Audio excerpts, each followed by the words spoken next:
Alors, les amis, nous sommes encore réunis aujourd'hui, c'est le 23 janvier 2022, pour un autre message dans la série La grâce de Dieu. Vraiment, nous avons passé 3 mois à parler de la grâce de Dieu. Il reste 2 messages, dont celui-ci. À partir de février, nous allons passer 3 mois pour parler du royaume de Dieu. C'est encore extraordinaire. J'aime beaucoup les séries parce que ça m'aide à rester discipliné. Évidemment, dans les séries, il y a des choses que le Seigneur nous dit, là, c'est extraordinaire. Moi, j'ai vécu beaucoup de choses pendant ces 3 mois de la grâce de Dieu. La grâce de Dieu, les amis, c'est ce qui est ultime dans nos vies. Jésus-Christ, évidemment, est l'incarnation de cette grâce. Mais comment utiliser cette grâce? C'est ça le problème, parce qu'on reçoit cette grâce. Il y a des gens qui ont perdu cette grâce. Une fois, j'ai eu un rêve, je voyais arriver dans une chambre, et puis je voyais beaucoup de pains qui sont par terre. Les pains sont mouillés. Moi, j'avais entre mes mains mes pains, je mangeais mon pain. Pendant que je voyais qu'il y a beaucoup de pain par terre, moi, je mangeais mon pain. Beaucoup de gens ont perdu la grâce. Le pain mouillé, les gens qui ont perdu la grâce. Quand Jésus a offert à Judas le pain mouillé, à l'instant même, Satan est entré dans Judas et il est perdu. Beaucoup de personnes ont perdu la grâce par toutes sortes de raisons. Distraits par la vie, distraits par les circonstances, ils ont perdu la grâce. Ils laissent trop de choses prennent de place dans leur vie. Il y a des gens qui parlent uniquement de vaccins, ils passent tout le temps à parler de vaccins. C'est incroyable comment les gens pensent que le vaccin va résoudre des problèmes, même des chrétiens aussi. Ils passent beaucoup de temps à parler de vaccins. Ils parlent de la marque de la bête tout le temps. Ça devient un focus dans leur vie. La grâce de Dieu, les amis, doit être notre focus. Hier, j'ai reçu un courriel d'un organisme chrétien qui me demande, ils veulent qu'on signe des pétitions pour n'importe quoi. Apparemment, le gouvernement canadien va couper ce privilège qu'il nous donne, entre guillemets, que les églises peuvent émettre des crédits d'impôt. Apparemment, le gouvernement va couper cela et puis il y a des chrétiens qui commencent à paniquer. C'est comme si c'est une urgence nationale. Les amis, l'urgence nationale, c'est de parler de Jésus. Amen. Moi, je n'ai pas le temps, les amis, pour signer des pétitions. Je ne vais jamais signer de pétition. Il faut que les gens comprennent que c'est Jésus-Christ. Tu regardes à Jésus-Christ, alléluia. Est-ce que tu as déjà vu Jésus, là, demander au gouvernement de faire les choses? As-tu déjà vu Jésus demander au gouvernement? Les amis, les gens sont distraits. Le focus est Jésus-Christ, alléluia. C'est lui l'autorité. Les chrétiens, il y a beaucoup de chrétiens là, qui se perdent dans beaucoup de choses. Quand quelque chose prend la place dans ta vie, tu es en train de perdre la grâce de Dieu. Le focus est en Jésus-Christ. Je garde mes yeux sur lui. C'est en lui que tu vas réussir, alléluia. Aujourd'hui, je vais parler de la grâce, mais je vais me concentrer sur comment utiliser cette grâce. Il y a 3 aspects aujourd'hui, je vais regarder dans la grâce de Dieu. C'est la grâce, ça crée de l'envie, la haine. Quand tu reçois la grâce de Dieu, malheureusement, on va te haïr. Il va y avoir de l'envie contre toi. Donc, la grâce de Dieu, l'envie, l'humilité et la gloire. Parce que le but de la grâce de Dieu, les amis, c'est que tu vives dans la gloire, que tu vives dans la gloire. C'est ça le but de la grâce de Dieu. Ce n'est pas que tu reçois la grâce et que tu vis dans la misère, il n'y a rien qui marche dans ta vie. Là. Ce n'est pas ça le but. Là. Le but de la grâce de Dieu, c'est que la gloire de Dieu soit sur toi. C'est qu'en fin de compte, tu reçois cette grâce. Tu sais comment utiliser la grâce de Dieu. Finalement, la gloire de Dieu est sur toi. Mais le problème, en recevant cette grâce, ça va toujours générer de la jalousie. Ça va toujours générer la trahison, la haine. À cause de la grâce de Dieu, à cause que tu as reçu la grâce de Dieu aujourd'hui, il y a des gens là qui vont te haïr. Il y a des personnes qui vont vouloir te tuer. Il y a des personnes qui vont vouloir te faire du mal à cause de la grâce que tu as reçue. Maintenant, l'important, c'est comment tu vas réagir. Comment tu vas faire de cette grâce pour que la grâce de Dieu amène la gloire dans ta vie. C'est incroyable que quand nous avons ouvert l'église Testimony en 2020, 5 janvier, avant c'était juste un ministère qu'on faisait, 5 janvier, quelques jours plus tard, l'ennemi nous a frappé, la trahison nous a frappé, la trahison, en plus passée par les chrétiens, les personnes qui sont à l'église. Mais maintenant, ça a été quoi notre réaction après? Et c'est ça qu'il faut comprendre, c'est à travers notre réaction que finalement nous avons vu la gloire. Maintenant, c'est ça que je vous dis. Aujourd'hui, nous allons parler, nous allons vous montrer comment utiliser la grâce de Dieu. Parce que ce n'est pas vrai que les chrétiens, ce sont ceux qui vont toujours souffrir. Ce n'est pas vrai que les chrétiens vont passer leur vie sur la terre à souffrir. Ce n'est pas vrai qu'à chaque fois que tu te lèves pour le Seigneur, que tu tombes, ce n'est pas vrai ça. C'est la gloire de Dieu qui doit être dans ta vie, qui doit être ton partage. Je refuse de voir des chrétiens oppressés. Je refuse de voir des chrétiens tout le temps dans les mêmes circonstances. Et on se demande, où est ton Dieu? Mais qui va servir ton Dieu pendant que tu vis tout le temps dans les mêmes circonstances? Qui va le servir? Il n'y a personne qui va servir ton Dieu quand tu vis les mêmes choses. Il faut que la gloire de Dieu se manifeste dans ta vie. Mais la Bible dit également que la gloire ne convient pas aux insensés. Dans le proverbe 26, il dit ça. La gloire ne convient pas aux insensés. Il y a beaucoup de gens, beaucoup de chrétiens qui sont insensés. Et c'est pour ça qu'ils ne reçoivent pas la gloire. Ils ont reçu la grâce. Mais à cause qu'ils sont insensés, ils n'ont pas reçu la gloire. Aujourd'hui, nous allons voir 3 personnes. 3 personnes qui savent comment utiliser la grâce de Dieu. Alléluia. 3 personnes, les amis, là, qui vont vous inspirer aujourd'hui. C'est des gens que vous connaissez, bien sûr. Vous êtes des chrétiens, vous lisez beaucoup la Bible. Hein? On répète les mêmes choses. Mais moi, je ne vais pas juste répéter aujourd'hui. Je veux que vous sachiez la puissance de Dieu. Cette puissance qui amène la gloire. Alléluia. La gloire de Dieu. Alléluia. Donc, 3 personnes aujourd'hui que nous allons regarder leur vie. Comment que ces personnes ont utilisé la grâce de Dieu pour amener la gloire. D'abord, nous allons voir Joseph. Joseph, nous allons lire dans Genèse 37. Genèse 37, verset 3, l'histoire de Joseph. Joseph qui a reçu la grâce de son père. Joseph a reçu la grâce de Dieu. Comme j'ai dit, quand tu reçois la grâce, il va avoir toujours de l'envie. Il y a des gens qui ne t'aiment pas à cause de la grâce de Dieu. Il y a des gens qui ne m'aiment pas, même dans ma famille, il y a des gens qui ne m'aiment pas. Pourquoi? À cause de la grâce de Dieu. Joseph a reçu la grâce. Dans Genèse 37, le verset 3, je vais lire un peu pour vous, gloire à Dieu. Israël aimait Joseph plus que tous ses autres fils, parce qu'il l'avait eu dans sa vieillesse. Et il lui fit une tunique de plusieurs couleurs. Ça part bien, là. Tu as beaucoup d'enfants, il y en a un que tu aimes plus. Des fois, mes enfants me demandent, mais c'est qui que j'aime plus? Tu vois, c'est qui? Ça, c'est un piège, ça. C'est un piège, les amis. Il y a beaucoup d'enfants, ils mettent l'emphase sur Joseph, mais c'est là le problème. Ses frères virent que leur père l'aimait plus que tous, et ils le prirent en haine. La grâce du père, l'amour pour Joseph a généré la haine de ses frères. Le texte dit au verset 4, il ne pouvait lui parler avec amitié. Il ne pouvait lui parler avec amitié à cause de la grâce du Père, à cause de l'amour du Père. Ça a généré en eux une méchanceté, la haine. Joseph eut un songe, verset 5, et il le raconta à ses frères, qui le haïrent encore davantage. Aïe, aïe, aïe.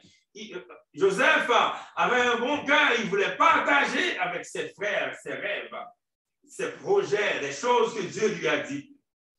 Et encore davantage, ses frères ont continué à le détester. Ils ont voulu le tuer. Et il leur dit, écoutez donc ce songe que j'ai eu. Nous étions alliés des gerbes au milieu des champs, et voici ma gerbe se leva et se tint debout, et vos gerbes l'entourèrent et se prosternèrent devant elle. My God, c'est incroyable. Cette haine de Joseph, il ne savait pas, lui, il parlait de ses projets, il parlait de sa mission, il parlait de ses rêves. Dieu t'a donné un rêve, une mission, tu partages ce rêve avec tes frères à l'église, tes sœurs à l'église, ta famille, tu partages ce rêve, mais ça génère en eux la méchanceté. La méchanceté, le rêve que Jésus, que le Seigneur a mis dans ton cœur, c'est un très beau rêve. Tu as reçu une révélation de faire quelque chose pour le Seigneur, de faire une œuvre pour Dieu, d'écrire un livre, de faire quelque chose, de faire un ministère, mais tu partages ça avec quelqu'un. Ça génère la haine, la méchanceté. Maintenant, l'important, ça, vous connaissez bien l'histoire de Joseph. Je ne vais pas reprendre l'histoire de Joseph, ça vous connaissez ça très bien. Mais l'important, c'est comment Joseph a réagi à la haine de ses frères, la méchanceté de leurs frères. Les frères de Joseph lui ont vendu. Mais comment Joseph a réagi face à la méchanceté de ses frères? C'est la question maintenant. Et c'est là la question aujourd'hui pour toi. Comment tu réagis à la méchanceté? Il y a des personnes qui passent leur vie à parler de la méchanceté des hommes. Ils passent leur vie à se plaindre comment les humains sont méchants. Ils pensent que la vie, là, c'est des blancs, c'est à cause de blancs, c'est à cause de noirs. Ils passent toute leur vie à voir la couleur. La grâce de Dieu, les amis, quand tu l'as reçue, tu dois savoir qu'il y a des gens qui vont vouloir te tuer. Il y a des gens qui vont vouloir te faire du mal. Mais la question maintenant, c'est comment tu vas réagir. Dans la vie de Joseph, Joseph a réagi avec une bonne attitude parce que Joseph a gardé son cœur. Il a gardé le motif de son cœur. Quand la chose arrive, quand la méchanceté arrive, quand la trahison arrive, quand la haine arrive, ça questionne ton cœur. C'est ta réaction, c'est la façon dont tu te comportes qui va faire la différence. Quand dans ta famille, tu vois que tes frères, tu vois que tes sœurs te détestent à cause de la grâce de Dieu, c'est ton cœur qui va faire la différence. Joseph a gardé son cœur de l'amour. Dans la maison de Pharaon, Joseph a excellé. Pourquoi? À cause de son cœur. Joseph a toujours été excellent partout. Dans la prison, Joseph a excellé. Dans la maison de Pharaon, Joseph a excellé son attitude. Même si aujourd'hui tu as un emploi dans une manufacture, tu dois être de bonne humeur. Moi, je me souviens qu'au Québec, c'était difficile pour moi. Je n'avais pas d'emploi, c'était compliqué, j'avais plein de diplômes, aucun emploi. J'ai trouvé un emploi en 2005, je me souviens très bien, dans une manufacture. On me payait $6 par heure. J'avais une maîtrise, mais qu'est-ce que vous pensez? Pensez-vous que dans la manufacture, j'allais être méchant avec les gens? Non, j'avais de l'amour dans mon cœur. J'aimais les personnes. J'avais la compassion pour ces personnes. Moi, j'étais le gars qui riait le plus avec des boîtes que je faisais. J'avais la compassion, j'aimais les personnes. Je n'avais jamais de haine dans mon cœur pour dire c'est à cause des blancs, à cause des... Non!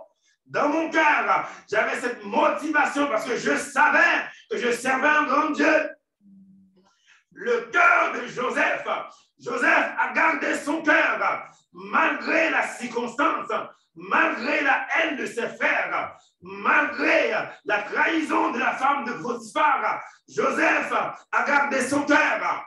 Et finalement, la gloire est tombée sur Joseph. La gloire de Dieu est tombée sur Joseph. Joseph est devenu numéro 2 dans la maison du Pharaon. Pharaon, c'est l'équivalent à l'époque de Joe Biden. Bon, là, un peu de politique, un peu. Joseph est devenu numéro 2. Numéro 2 de la maison du Pharaon. Pourquoi? À cause il savait comment générer, comment comprendre ce que Dieu a mis en elle, en lui, pardon. Ce que Dieu a mis en toi, ma sœur, c'est la grâce de Dieu. Même si tu vois à l'emploi, il y a plein de personnes qui te détestent, qui parlent mal contre toi. Peu importe ce qu'ils disent, ils ne vont jamais enlever la grâce de Dieu. Ça dépend de toi. Ça dépend de ton cœur. Si tu vas commencer à avoir la haine pour les personnes, tu vas perdre cette grâce. Si tu vas commencer à attaquer les personnes, tu vas perdre cette grâce.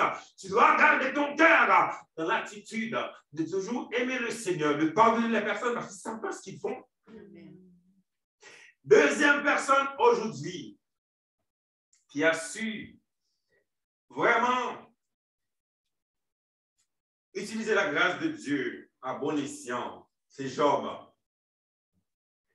Job, un homme pieux, un homme qui aimait le Seigneur, un homme qui marchait dans la droiture. Job était très riche.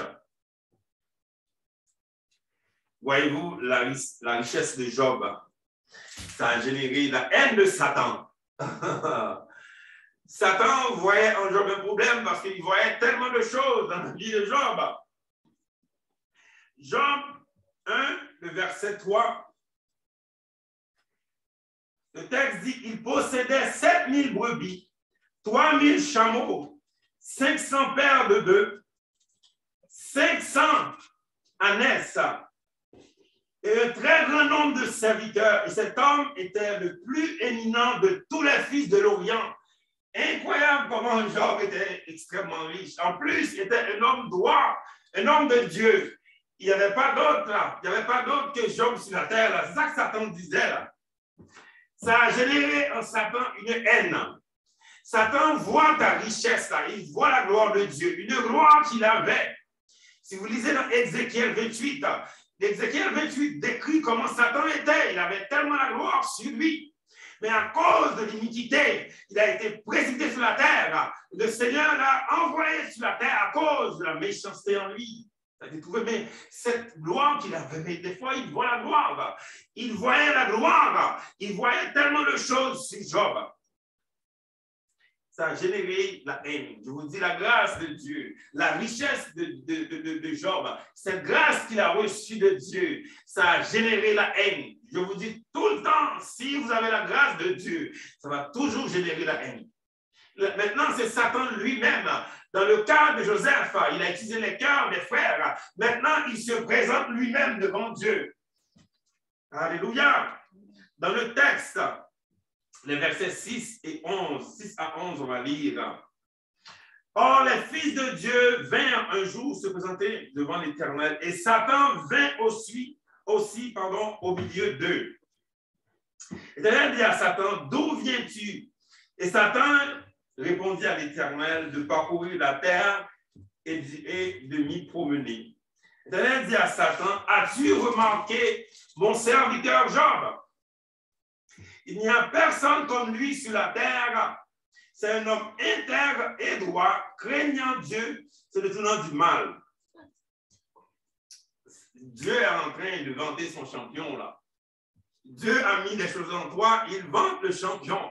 Il vante sa championne, il dit, elle là, oh my God, ça c'est ma fille, ça. J'ai mis tellement de choses en elle. Ça c'est mon fils. J'ai mis tellement de choses en lui. Il n'y a rien que tu vas faire. Le Seigneur est en train de parler de son enfant. Comme il parle de toi, il y a des gens qui ne comprennent pas que le Seigneur te regarde. Il est fier de toi. Dans le texte, Dieu était fier de Job, comme il est fier de toi. Il est fier de ce qu'il a mis en toi. Il a dit, wow, ça c'est ma fille. J'ai fait tellement de choses pour elle. C'est moi qui l'avais protégée. C'est moi qui l'avais secourue. C'est moi qui a mis tout ça en elle. C'est le Seigneur qui parle. Il te regarde. Il dit, c'est moi. Pendant que moi, je pensais que c'était à cause de quelqu'un. J'étais tellement innocent, je pensais que c'était à cause des gens. Mais il y a eu tellement de gens, finalement, je me disais, c'est bien, c'est toi, parce qu'il y a eu trop de gens qui m'ont aidé. Moi, j'étais dans le trou, dans la pauvreté, tellement de choses, mais il y a eu tellement de personnes que Dieu a envoyées autrefois, je pensais que c'est à cause des gens. innocent. Mais quand il m'a ouvert les yeux, il m'a montré qu'il a toujours été là pour moi. Dieu a toujours été là pour toi. Et il est fier de toi. Il est fier de ce qu'il a mis en toi. Pendant que l'ennemi vient pour te tenter, Dieu est fier de toi. Il y a des choses qui t'arrivent. C'est parce que Dieu est fier de toi. Il veut voir est-ce que vraiment tu le connais. Il y a des situations qui t'arrivent. Dieu dit, moi, je sais que les choses que j'ai mis en cette fille, les choses que j'ai mis en cet homme, je sais qu'il va garder la foi.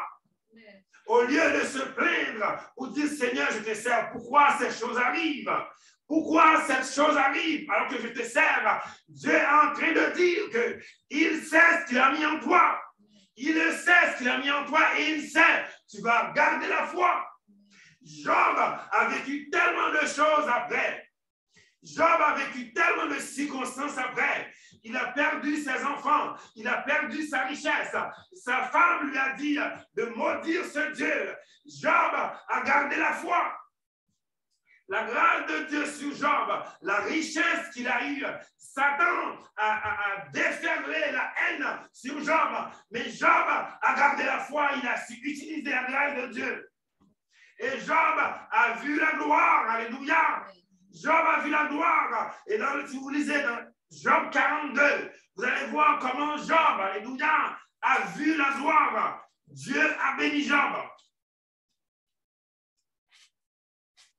Job 42, le verset 2. Job répondit à l'Éternel et dit, je reconnais que tu peux tout et que rien ne se pose à tes pensées. Quand tu réalises que Dieu peut tout faire, et c'est là le problème des gens, c'est là le problème de beaucoup de chrétiens, ils ne pensent pas que Dieu peut tout faire. Récemment, le Seigneur m'a dit, les gens, ils lisent la parole, mais ils ne croient pas en moi. Il m'a dit qu'il y a beaucoup de chrétiens qui lisent la parole, mais ils ne croient pas en moi. Les gens ne lisent la parole, ils n'ont aucune foi en Dieu. Job, lui, il croyait en Dieu. Il a toujours cru en Dieu, malgré tout ce qu'il avait, les problèmes qu'il traversait. Et finalement, le déferlement de Satan dans la vie de Job a révélé qui est Dieu dans la vie de Job. Maintenant, Job n'est pas une personne qui est riche. Job est quelqu'un qui a une révélation de Dieu. Et il sait que Dieu peut tout faire. Est-ce qu'aujourd'hui, la grâce de Dieu te conduit à comprendre que Dieu peut tout faire? C'est parce que tu traverses une situation, ça dépend. Ça dépend de quoi, ma soeur? Ça dépend de qui? Ça dépend de quoi? Tu traverses ce problème, pas sûr. Mais Dieu, il est où? Mais ton Dieu, il est où? Est-ce qu'il dort? Est-ce que Dieu dort? Pierre a dit à Jésus, si c'est toi, ordonne que je marche sur l'eau. Mais Jésus dit, viens. La parole dit, viens.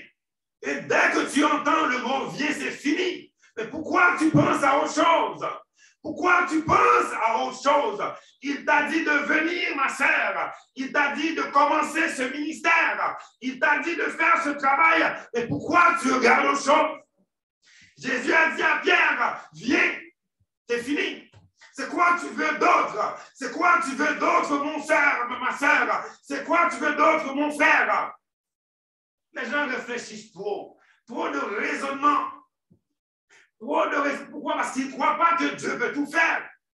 Ils ne croient pas que Dieu peut tout faire. Les circonstances de Job lui ont montré que Dieu peut tout faire. Moi, ce que j'ai vécu dans ma maison m'a montré que Dieu peut tout faire. Alléluia. Les attaques que j'ai eues, alléluia, m'ont montré que Dieu peut tout faire. C'est ça qui fait que ma foi est grande. J'ai une grande foi à cause des circonstances. Et je vois, alléluia, la gloire de Dieu. Le Seigneur te dit aujourd'hui, comme il a dit à Pierre, viens. Tu as entendu la parole, viens. Pourquoi tu regardes autre chose? Pierre a regardé autre chose. Il a regardé les flots. Il a regardé les problèmes. Il a regardé les circonstances. Il a failli tomber. Mais Pierre a eu un réflexe. Il a dit, Seigneur, sauve-moi. Mais c'était quoi la parole de Jésus? Homme de peu de foi. Homme de peu de foi, pourquoi tu as douté? Pourquoi tu as douté? Il t'a appelé. Le Seigneur m'a appelé. Je sais qui je suis en lui. Ce n'est pas la peine de me justifier devant les hommes. Ce n'est pas la peine de me justifier devant quiconque. Lui, il m'a appelé, il m'a dit viens. Parce que les gens ne savaient pas ce que je vivais. Ils ne savaient pas la souffrance. Ils ne savaient pas comment Satan m'oppressait. Ils ne savaient pas la souffrance. Ils ne savaient pas la misère. Les gens n'ont aucune idée de ce que je vivais. Ils ne connaissaient pas. Je me souviens très bien, j'avais un emploi. Le patron, il me regardait comme ça. Là. Il y avait tellement de gens qui se plaignaient. Moi, j'étais comme ça, je ne disais rien. Mais il dit, toi, pourquoi toi, tu ne te plais jamais? Mais lui, il ne sait pas. Il ne savait pas ce que j'ai vécu en Haïti. Il ne savait pas cet homme. Parce que lui, il pense que moi, je devais me plaindre. Mais pourquoi? Les amis, quand tu sais que ton Dieu peut tout faire, quand tu sais qu'il peut tout faire, tu arrêtes de te plaindre. Alléluia. Job a su que Dieu peut tout faire. Troisième personne que je veux parler aujourd'hui. C'est impossible que, ça vous le savez, c'est impossible que je prêche sans parler de lui. Moi, mon message, je ne peux pas prêcher sans parler de lui, sinon ça n'a absolument aucun sens. Je ne suis pas en train de prêcher le message d'un homme. Mon message, à chaque fin de mes messages, si vous allez les écouter sur YouTube, partout, je termine sur Jésus-Christ.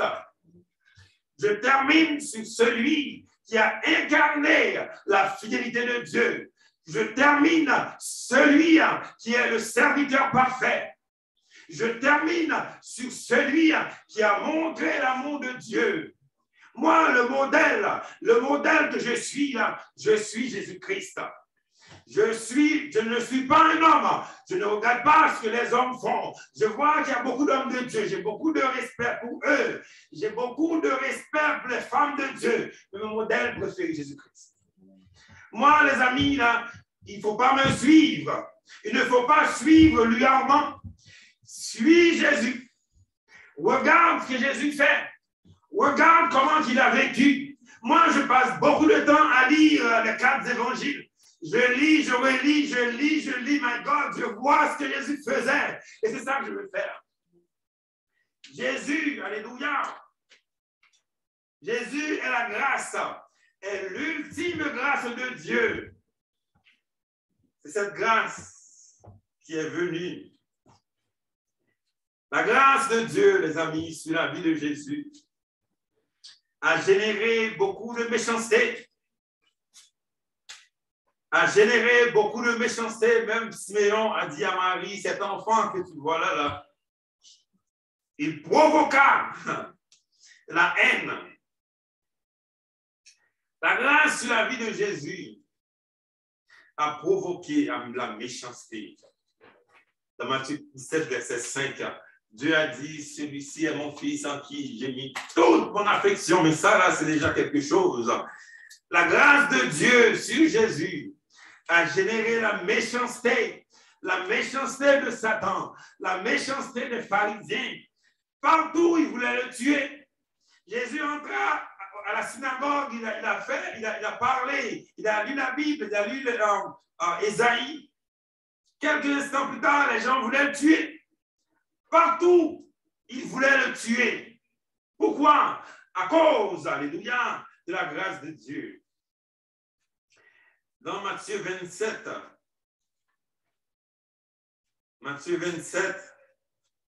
quand ils ont amené Jésus devant Pilate, ils savaient tous ça. Pourquoi? Jésus n'a rien fait. Il n'a rien fait. Des fois, on le frappait, il disait, mais pourquoi vous m'avez frappé? J'ai rien fait. Mais la méchanceté, la grâce de Dieu sur Jésus a généré la méchanceté des hommes. Alléluia. Dans Matthieu 27, le verset 15 à 18. Alléluia. C'est quand il fallait relâcher Jésus ou Barabbas devant Pilate. Verset 15, ça dit, à chaque fête, le gouverneur avait coutume de relâcher un prisonnier, celui que demandait la foule. Il avait alors un prisonnier fameux nommé Barabbas. Comme ils étaient assemblés, Pilate leur dit, lequel voulez-vous que je relâche? Je vous relâche. Barabbas ou Jésus qu'on appelle Christ. Pourquoi? Dans le cœur de texte dit, car il savait, quand Pilate savait que c'était par envie, alléluia, qu'ils avaient livré Jésus. Je vais vous regarder ici, c'est par envie à cause de la grâce qui était sur Jésus, à cause des choses, les miracles qu'il faisait. Personne ne faisait ces choses avant. Jésus arrive avec un nouveau terme. Avant, les Israélites parlaient de Dieu. Jésus arrive avec Père. Il n'y a personne qui parlait comme ça avant. La notion de Père vient de Jésus. Jésus fait tellement de choses. Au lieu qu'il s'humilie, au lieu que ces personnes écoutent la parole de Dieu. Aujourd'hui, il y a des gens, c'est comme ça, des chrétiens à l'église. Tu parles de Dieu, tu fais des miracles, tu fais des choses. Et quoi pas? À cause de la méchanceté, à cause de l'envie. Mais toi, depuis quand tu es comme ça, toi, ça fait récemment que tu es à l'église comme nous, là maintenant tu prêches comme tout le monde. Ils ne veulent pas croire à cause de l'envie. À cause de l'envie, tu commences le ministère pour le Seigneur, tu fais les choses, et les gens commencent à te critiquer. À cause de l'envie. À cause de l'envie. Dans le texte, ils ont amené Jésus devant Pilate pour le tuer. À cause de quoi? À cause de l'envie. À cause de la grâce de Dieu qui était sur Jésus, ça a généré l'envie. Maintenant, c'était quoi la réaction de Jésus? Je vous le dis encore, l'envie, les amis, ça va toujours exister, ça. Il va toujours avoir des personnes qui ne t'aiment pas. Ça va arriver, ça. Je vois les gens qui passent leur vie sur Facebook à parler des gens, à parler d'autres personnes. Oh, ils ne m'aiment pas, elles ne m'aiment pas. Plein d'émotions, remplis d'émotions. Ils pensent que la vie, c'est une émotion, d'émotion. Je vois tellement de posts que les gens écrivent sur Facebook pour raconter comment un tel n'a pas aimé, comment un tel... Arrête ça, ma soeur, arrête ça, mon frère. Ça, là, ça va arriver, ça. Et nous le savons déjà. Nous savons la méchanceté dans ce monde. Nous savons déjà, là, arrête ça, là. Mais le focus sur Jésus. Jésus a vu la méchanceté des pharisiens, là. Il a vu la haine, il a vu l'envie. Mais qu'est-ce qu'il a fait, lui? Il a obéi le Père. Il a obéi au Père. Alléluia. Il a fait la volonté de Dieu. Et c'est comme ça la gloire est venue sur lui. À la croix, mais qu'est-ce que Jésus a dit à la croix? Il aurait pu aller à la croix, il aurait pu aller mourir avec cette chose dans son cœur. À la croix, Jésus ne voulait pas prendre de chance. Il a dit, Père, pardonne-leur. Est-ce que toi, tu vas pardonner quand les gens te font du mal, là? Parce que Jésus voulait avoir la gloire. Il n'y a pas de gloire sans pardon. Si tu veux recevoir la gloire de Dieu, pardonne ta mère, pardonne ton père, pardonne tes frères, pardonne les personnes qui te font du mal. Il y a des gens que j'ai pardonnés, je ne les connais même pas. Je ne les connais pas, je les pardonne. Je les pardonne, tu me fais du mal, je te pardonne. Pourquoi? Je veux recevoir la gloire de Dieu. Que le Seigneur vous bénisse aujourd'hui. Amen. Amen.